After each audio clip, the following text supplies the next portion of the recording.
Tirupati deputy mayor ఎన్నికల నేపథ్యంలో corporation పరిధిలో ప్రభుత్వం కక్ష సాధింపు చర్యలకు దిగుతోందని వైసీపీ ఆరోపిస్తోంది. వైఎస్ఆర్ కాంగ్రెస్ పార్టీ కార్పొరేటర్ శేఖర్ రెడ్డికి చెందిన ఆస్తులు ధ్వంసం చేస్తోందని ఆ పార్టీ నాయకులు మండిపడుతున్నారు. డిప్యూటీ మేయర్ అభ్యర్థి శేఖర్ రెడ్డికి చెందిన భవనాన్ని మున్సిపల్ అధికారులు కూల్చివేస్తున్నారు. అయితే దీనిని వైసీపీ నేత భూమన అభినయ్ రెడ్డి అడ్డుకున్నారు. ఈ క్రమంలో డిబిఆర్ రోడ్లోని శేఖర్ రెడ్డి నూతన బిల్డింగ్ వద్ద ఉద్రిక్తత నెలకొంది. భారీ ఎత్తున వైఎస్ఆర్ కాంగ్రెస్ పార్టీ నాయకులు కార్యకర్తలు చేరుకున్నారు. భూమన అభినవ్ రెడ్డి ఆధ్వర్యంలో నిరసన చేపట్టారు. మేయర్ డాక్టర్ శిరీష, వైఎస్ఆర్ కాంగ్రెస్ నాయకులు కార్యకర్తలు ఆధ్వర్యంలో నిరసన చేస్తున్నారు.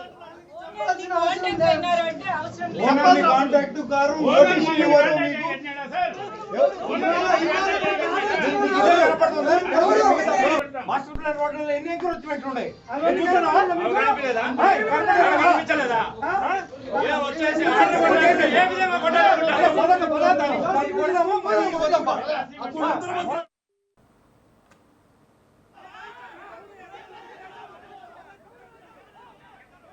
వైఎస్ఆర్ కాంగ్రెస్ పార్టీకి పూర్తి మెజారిటీ ఉన్నప్పటికీ టీడీపీ కుట్రలు చేస్తోందని తిరుపతి నియోజకవర్గ వైసీపీ ఇన్ఛార్జి భూమన అభినవ్ రెడ్డి ఆరోపించారు. వైసీపీ డిప్యూటీ మేయర్ అభ్యర్థి శేఖర్ రెడ్డి ఆస్తులు విధ్వంసం చేస్తున్నారని ఆగ్రహం వ్యక్తం చేశారు. డిబిఆర్ హాస్పిటల్ రోడ్లో శేఖర్ రెడ్డి 5 అంతస్తుల భవనం నిర్మాణంలో ఉండగా 3వ అంతస్తులో కూల్చివేతలు చేపట్టారని తెలిపారు. ఎలాంటి నోటీసులు ఇవ్వకుండా కూల్చివేతలు చేపట్టారని ఆగ్రహం వ్యక్తం చేశారు.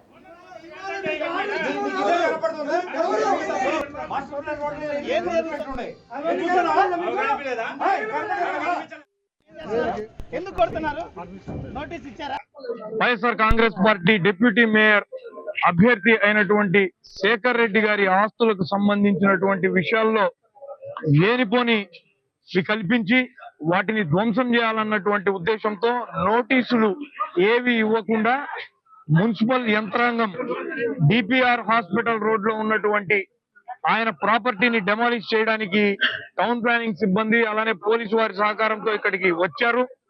చాలా క్లియర్ గా బిల్డింగ్ డెమాలిష్ చేసేటప్పుడు యజమానికి నోటీసు ఇవ్వాలన్నటువంటి నిబంధన ఉంది.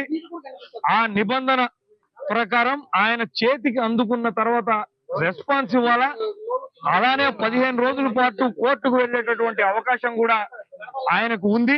అయినప్పటికీ కూడాను బలవంతంగా ఆయన్ని భయభ్రాంతులకు గురి చేసి ఆయన అభ్యర్థిత్వాన్ని ఉపసంహరించుకునేటట్లు చేయాలన్న ఉద్దేశంతో కూటమి ప్రభుత్వం ఉంది. ఇది చాలా దారుణమైనటువంటి విషయం, మీ అందరికీ తెలుసు.